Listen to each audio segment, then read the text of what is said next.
In the first video of limits and derivatives, we learned the meaning of limits, left hand limit, right hand limit, and we solved exercise questions from 13.1 from question 1 to question 7.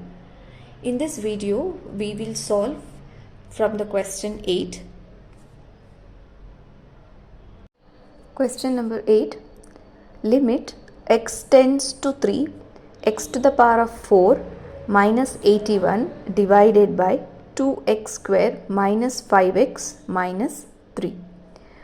Now, this is a function they have given. We have to find the limit value of this function. That is, when you draw the graph of this function and you approach 3 from left side and from the right side, it approaches to one single value and you have to write that value here. So every time we cannot draw the graph and we will not do the tabular method to find the left hand limit, right hand limit. So instead we have certain techniques to solve for functions. So this function here is a rational function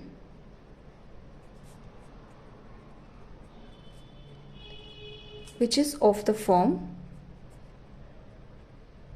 polynomial function divided by polynomial function.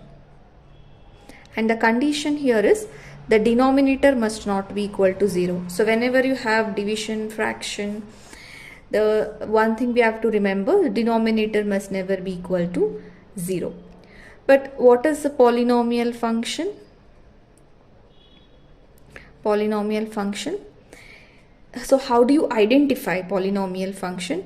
Suppose if you have variables like x, y, z, you have to check the exponent of this variable.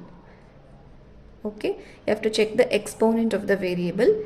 If the exponent of the variable is non-negative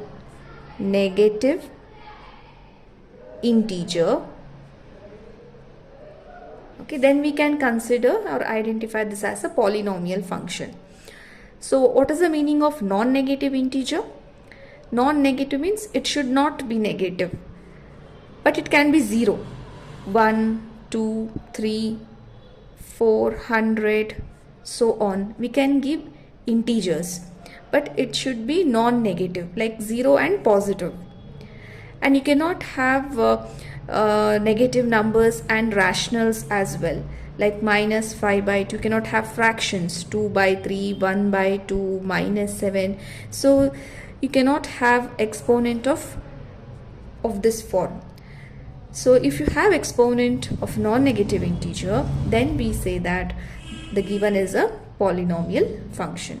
And if it is polynomial by polynomial, we call it as rational function. Now this is polynomial function because see, if you observe the exponent here, it is 4, it is non-negative. And if you observe the exponent of this variable here, it is 2, it is non-negative, it's an integer, positive integer. And if you observe the exponent here, it is 1, and this is also an integer. So this is polynomial, this is also polynomial function, and the entire function is a rational function. Okay, now how to solve function of this type? So when you have a rational function, to find the limit of that rational function, you will get the same limit value if you take limit of the polynomial function individually.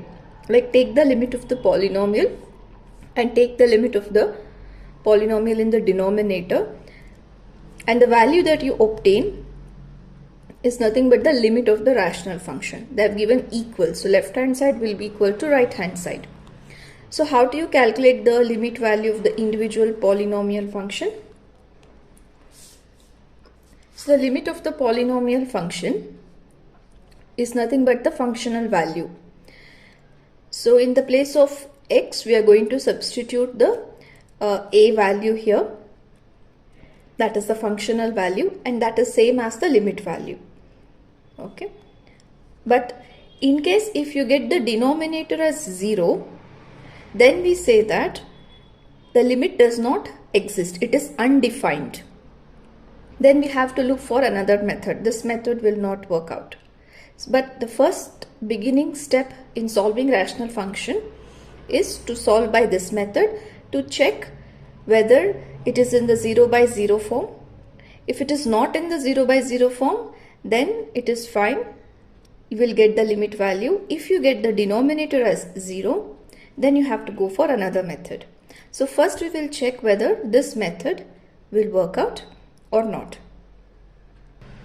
So now we will take the limit of the polynomial and limit of the polynomial in the denominator separately. And we know limit of the polynomial function is a functional value. So we will substitute in the place of x, we will substitute 3. 3 power 4 minus 81 divided by 2 times 3 square minus 5 times 3 minus 3. Now on simplification, you will get 3 power 4 is 81. 81 minus 81 divided by 2 times 9 minus 15 minus 3. Plus 81 minus 81 is 0. If you get 0 in the numerator, that is fine. Limit value can be 0. But we should not get 0 in the denominator. That is a specific thing. So here, if you get 0 in the numerator, that is fine. But if you observe, even in the denominator also, it is a plus 18 minus 18. You will get 0 in the denominator also. So which is undefined, right? So this method did not work. So how we have to approach then? Since it is a polynomial function, we have quadratic equation. So we can easily factorize. We will factorize the equations and we will find those terms, cancel out them, which is responsible for getting 0 in the denominator. Okay, so we will see how to factorize and check whether we will get the limit value or not. If you observe the numerator, that is x to the power of 4 minus 81. X power 4 minus 81, we have to see if there is any algebraic identity of this form. X power 4 minus 81. It is not like a minus b whole square, a plus b whole square, or a plus b whole cube, a minus b whole cube. But if you clearly observe it, this is in the form of a square minus b square. A square minus b square, because this is a perfect square, right? And this is also. So what are the factors of a square minus b square? It is a plus b times a minus b. Now x to the power of 4 minus 81.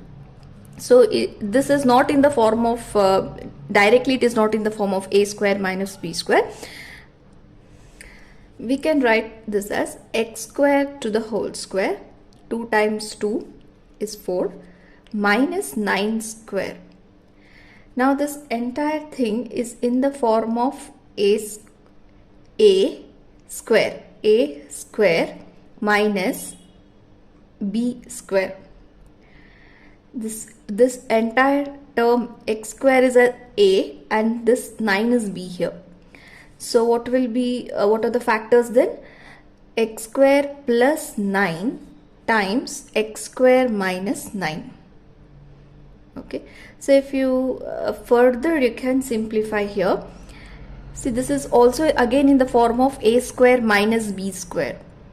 We don't have any factors for this, so we will write directly x square plus 9. But this is in the form of a square minus b square, because 9 can be written as 3 square. So this is x square minus 3 square, x square plus 9, x plus 3 times x minus 3. Okay, so this entire binomial is in the form of x square plus 9, x plus 3 times x minus 3. So now we will substitute. This implies limit x tends to 3, x square plus 9, x plus 3 times x minus 3. Now let us factorize the denominator. How do we factorize? 2x square minus 6x plus x minus 3, 2x times x minus 3 plus 1 times x minus 3, distributive law, 2x plus 1 times x minus 3. Now let us substitute this in the denominator, divided by 2x plus 1 time. Now if we observe, we have x minus 3 in the numerator and x minus 3 in the denominator, right? So we have common term in the numerator and denominator. So how we can write this one? Limit x tends to 3, x square plus 9 times x plus 3 divided by 2x plus 1 times x minus 3 divided by x minus 3. So if you have common term in the numerator and denominator, similar term, that is a by a, then you can write it as 1, right? If you have a and you divide it by the same number, the quotient is 1. Similarly, x minus 3 by x minus 3, this is also equal to 1. So this implies limit x tends to 3, x square plus 9 times x plus 3 divided by 2x plus 1 times 1. Now a quantity, if you multiply it by 1, you will get the same quantity back. So limit x tends to 3, x square plus 9 times x plus 3 divided by 2x plus 1. See, again you got a rational function. It is polynomial by polynomial, because the exponent here is 2, here the exponent is 1, here the exponent is 1. Okay, so what did we do actually? By factorizing, we cancelled the terms that was responsible for getting 0 in the denominator, and that was x minus 3. Because if you give 3 here, that is 3 minus 3 will be 0. So 0 times 2x plus 1 is again 0. So this was the main reason for getting 0 in the denominator. Now we don't have any such term here. So again we will apply the method, that is limit of a rational function is taking individual limit in the numerator and the denominator. So this implies limit x tends to 3, x square plus 9 times x plus 3 divided by limit x tends to 3, 2x plus 1. Now this is a polynomial function which will be equal to functional value.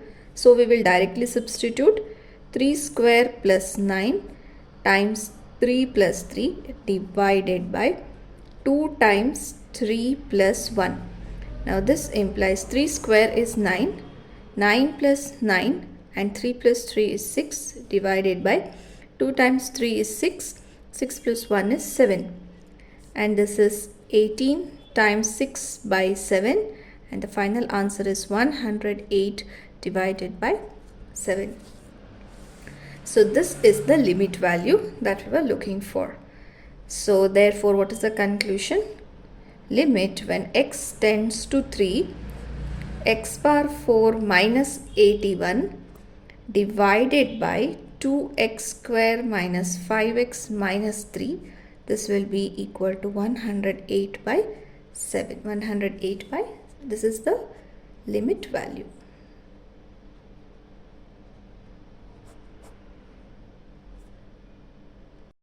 Now let us solve the 9th question. Limit x tends to 0, ax plus b divided by cx plus 1. Now even this is a rational function. Now how do we solve this? We'll apply limit in the numerator and in the denominator and check whether we will get undefined or we will get the limit value. Now this implies, now limit of a polynomial function is a functional value. So a times 0 plus b divided by c times 0 plus 1. Now this implies a times 0 is 0 plus b and c times 0 is 0 plus 1. So this implies 0 plus b is b and 0 plus 1 is 1 and b by 1 is b. So therefore, when limit x tends to 0, ax plus b divided by cx plus 1 is equal to b. This is the limit value. 10th question. Limit z tends to 1, z raised to 1 by 3 minus 1 divided by z raised to 1 by 6 minus 1. Now this is a rational exponent, and if you observe the pattern here, this is something like z minus 1 and the 1 is here, and even here z minus 1, right? So if you have the question of this type, there is a method to solve, that is limit x tends to a, x to the power of n minus a to the power of n divided by x minus a, and the limit value of this function is n times a to the power of n minus 1. So here, if you observe, in the place of a we have 1, and here also 1 and 1, correct? But in the place of n we have 1 by 3, and there is one more exponent, that is 1 by 6. So here the sum is partially in the form of this. Now we have to bring this sum in this format so that we can calculate the limit value using n into a to the power of n minus 1. Okay, so we have to bring this in this format. For that, we have to know 4 basic things, which we will learn now. Then we will solve the sum. And if you learn that 4 basic things, then you can solve any question of this type. The first thing is algebra of limits, like how we add, multiply, divide numbers. In the same way, we can perform operations on limits also. So for this question, we should know, when you have function by function and you have to find the limit of it, then you will divide the limit in the numerator and as well as in the denominator, and strictly the denominator must not be equal to 0. And the second basic thing is 1 to the power of n is equal to 1. So you give any exponent here, the value will be 1. So if you raise 1 to the power of 1 by 3, you will get 1, and 1 to the power of 1 by 6 is also equal to 1. So if you have 1, you can also write it as 1 raised to 1 by 3 accordingly, and also in the place of 1 you can write 1 raised to 1 by 6. Both are equal, right? So you can also write 1 to the power of 1 by 3 or 1 to the power of 1 by 6 when you are solving. Next, the third one. Now you have 1 by 4 as a fraction here. Now if I want 8 in the denominator, I want 8 in the denominator. So what I have to do is I'll multiply, right? But when you are performing an operation in the denominator or in the numerator, you have to do it equally. Like if you're multiplying in the denominator, the same value must be multiplied in the numerator as well. So this will be 2 by 8. Okay. Suppose if you just multiply in the denominator, this is wrong. Or if you just multiply in the numerator, this is also wrong. So if you want to introduce another value which is equivalent to it, then you have to multiply and divide by the same number. Okay. Even in the case of variables also. Suppose if I want y into z, yz, then what I have to do is, it's not just multiplying z in the denominator, I should also multiply in the numerator. Now this will be xz by yz. The same for numbers as well as for the variables. Yes, now the fourth one. Suppose if you have fraction in the numerator and fraction in the denominator, which is called compound fraction. Now how do we solve it? We want to delete the fraction in the denominator. How we can delete is, we want to make this as 1. Okay, and anything by 1 will be the same thing in the numerator. So we want to delete fraction in the denominator. So how do we do it? A by B divided by C by D into, suppose if we multiply this by D by C.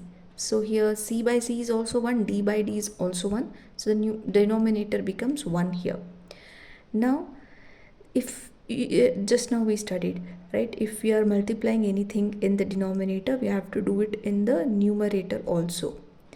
Now this implies A by B times D by C will be equal to, C by C is also 1 and D by D is 1, so you will get 1, and numerator by 1 is the same thing, A by D into D by C. So if you have a compound fraction like this, fraction by fraction, then you can write in this way. Okay, now the reverse is also possible. Suppose if you have fraction times fraction, you are going to write in this format accordingly. So it is a need, like if we want this type and you have this, you have to write it in this way, and you have this, but this is our requirement, then you can write in this way also. Okay, once we will revise it. Suppose if you have A by B times D by C, we will write A by B divided by C by D. Okay, so if you have fraction, multiplication of two fraction in the form of division, we can write like this. This D will come at the bottom. Okay, and the proof that just now we saw, this is the proof. This is how you approach to get this. Okay, so we learned the 4 basic things which we are going to apply in this and problems of the similar kind. So now our duty is to bring this function in this format so that we can easily apply this. Okay, so if you observe here, you have z to the power of 1 by 3 minus 1, which is quite similar to the numerator, right? And z to the power of 1 by 6 minus 1, which is also similar to the denominator. So there is something that is missing here to apply this. That is the denominator, right? Denominator is missing. So if you compare with this, the denominator should be z minus 1 for this, and for this also the denominator should be z minus 1, right? So that is what missing here in order to apply this. So to solve this sum, we will multiply and divide by z minus 1. So we will multiply and divide by z minus 1, this linear factor which is there in the denominator. So we want to introduce here. So now this implies limit z tends to 1, z to the power of 1 by 3. See, here we have a to the power of n, same number we want here, right? But here we have only 1. So just now we studied that it's okay, 1 to the power of anything is just 1. So in here we can write 1 raised to 1 by 3. Now divided by z to the power of 1 by 6 minus 1. And here also we want the same n value, so we will write 1 by 6. No harm in writing because 1 to the power of 1 by 6 is just 1.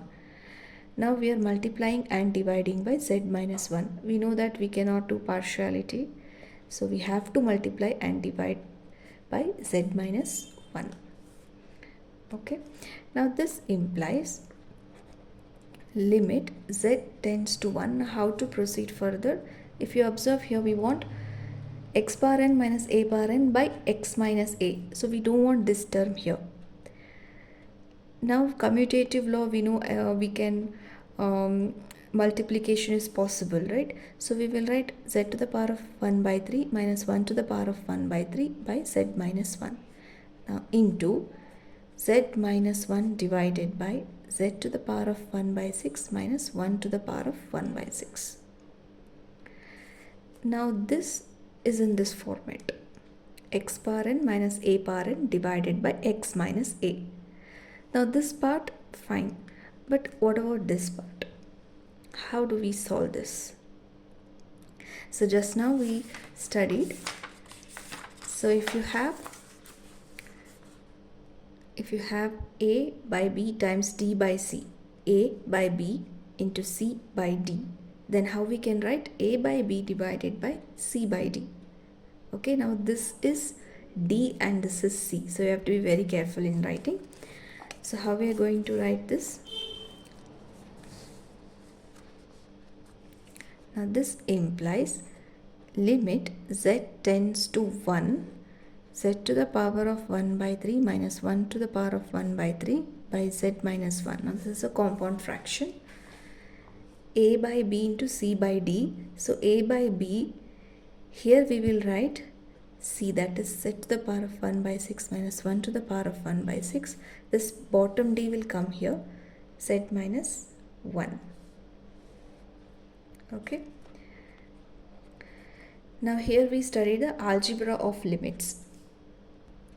So algebra of limits was limit x tends to a f of x by g of x, limit in the numerator and limit in the denominator. So now we apply limit in the numerator and limits in the denominator. So limit z tends to 1, z to the power of 1 by 3 minus 1 to the power of 1 by 3 by z minus 1 divided by limit z tends to 1, z to the power of 1 by 6 minus 1 to the power of 1 by 6 by z minus 1. Now is it the same thing? Z to the power of 1 by 3 minus 1 to the power of 1 by 3 by z minus 1. In the denominator, z to the power of 1 by 6 minus 1 to the power of 1 by 6 by z minus 1. Now we will apply this value in the numerator and in the denominator. Now this is equal to, so how do we write? N into a to the power of n minus 1. So what is n here? N is 1 by 3, and in the place of a we have 1, n minus 1, that is 1 by 3 minus 1. Now here also we have to apply this, but in the place of n we have 1 by 6 to 1 to the power of 1 by 6 minus 1. Now this is equal to 1 by 3 into 1 raised to anything is 1, but let us simplify that. So 1 by 3 minus 1, how do you get 1 by 3 minus 1? Minus 1 is equal to, LCM is 3, 1 minus 3, which is minus 2 by 3.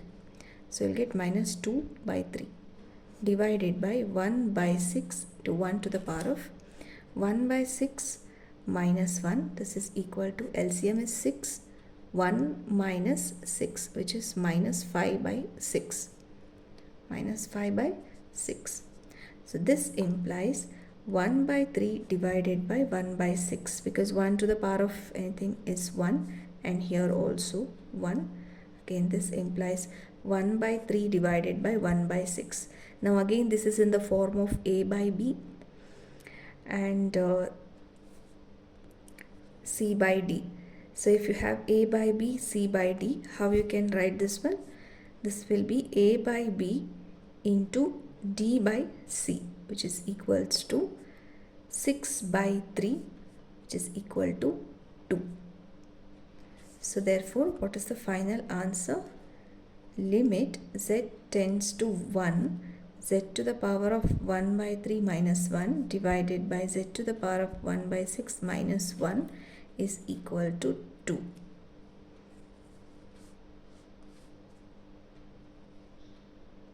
Eleventh question.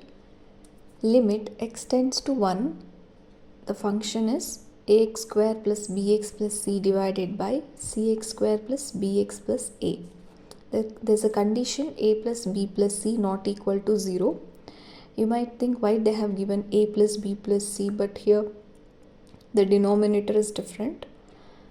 You will understand this in the final step. Now this is a rational function and this is a polynomial function because the exponent is a non-negative integer, right? Here it is 2 and 1. So how we can solve this? We can give limit. We can find the limit of the polynomial function of the numerator and limit of the polynomial function in the denominator. And we know limit of a polynomial function is a functional value. So we will substitute 1 in the place of x, right?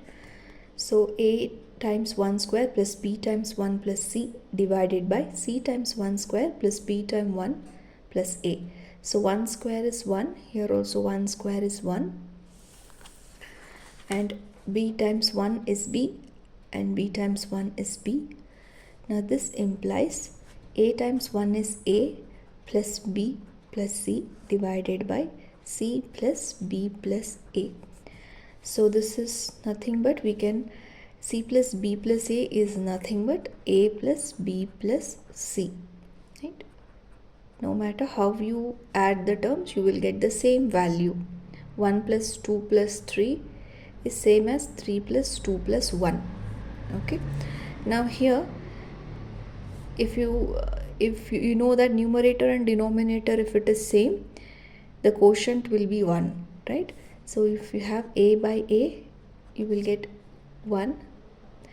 In the same way, a plus b plus c divided by a plus b plus c, you will get it as 1. And here you have to apply a plus b plus c not equal to 0. Okay, it can be anything. This can be 2 by 2, 4 by 4, 5 by 5, 10 by 10, anything, but this cannot be 0. Okay, so no matter whatever the number is, you will get 1 only. But in case if you have 0, it will be undefined. So that's why we have to mention a plus b plus c is not equal to 0. The last question of this video, question number 12. Limit x tends to minus 2, 1 by x plus 1 by 2 divided by x plus 2. We have to find the limit value. So first we will solve the numerator part and then we will solve the denominator part.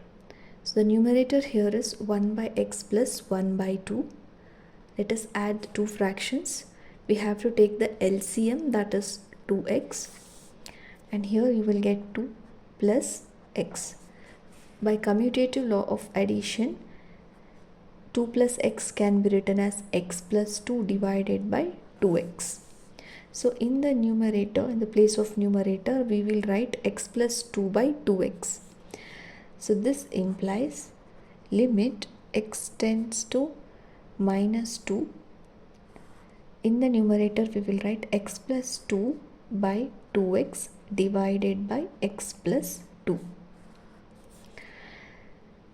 See, we know that x can also be written as x by 1. Both are same. So if nothing in the denominator, there is no harm in writing divide by 1. So here in the denominator, we will write x plus 2 by 2x divided by x plus 2 by 1. Now this we have already learnt when you have compound fraction, that is a by b divided by c by d. This is nothing but a by b times d by c, a by b divided by c by d. So how we are going to solve this? Limit x tends to minus 2, x plus 2 by 2x into 1 by x plus 2, right? Now this implies there is a common term in the numerator and in the denominator. So that is y by y will be 1, 4 by 4 will be 1. So x plus 2 by x plus 2 will be 1. So x plus 2 by x plus 2, and the remaining one is 1 by 2x. Now this implies limit x tends to minus 2. this will be 1. So 1 time 1 by 2x. So we know 1 time any number is the same, the quantity, right? Suppose 1 by a by b is equal to a by b. So 1 time 1 by 2x will be 1 by 2x.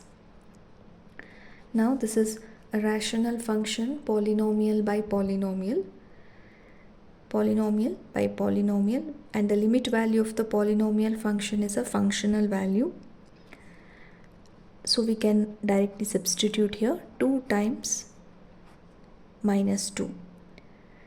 Here we know that we are not giving 0 here, right? Suppose if it was 0, then denominator will be 0, which is undefined. But here we can give minus 2 value. And this implies this will be 2 times 2 is minus 4. Suppose if minus is in the denominator, it is same as writing in the numerator as well. So therefore, limit x tends to minus 2, 1 by x plus 1 by 2 divided by x plus 2 is equal to minus 1 by 4.